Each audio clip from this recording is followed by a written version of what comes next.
আজকে বানাবো তোরতিল্লা। তোরতিল্লা বানাতে গেলে প্রথম রুটিটা গরম দিতে হবে, তারপরে চিংড়ি মাছ, পাশাপাশি ফ্রেঞ্চ ফ্রাইসটি রেডি করে নিলাম, তারপরে সস দিয়ে দিলাম তোরতিল্লা রুটিতে। সস দেওয়া হয়ে গেলে তারপরে লেচুস দিয়ে দিব। লেচুস হয়ে গেলে তারপরে উপরে হালকা একটু ভাজা পেঁয়াজ দিয়ে দিব। ভাজা পেঁয়াজ দেওয়া হয়ে গেলে 2-3 পিস টমেটো দিয়ে দিব।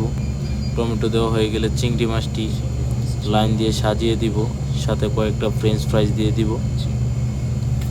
ফ্রেঞ্চ ফ্রাইস দেওয়া হয়ে গেলে তারপরে উপরে চিজ সস দিব।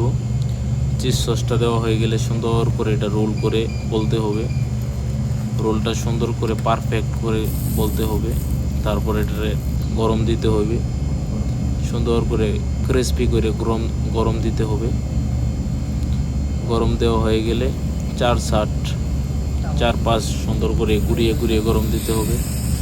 গরম দেওয়া হয়ে গেছে মানে পারফেক্ট মিয়া মিয়া।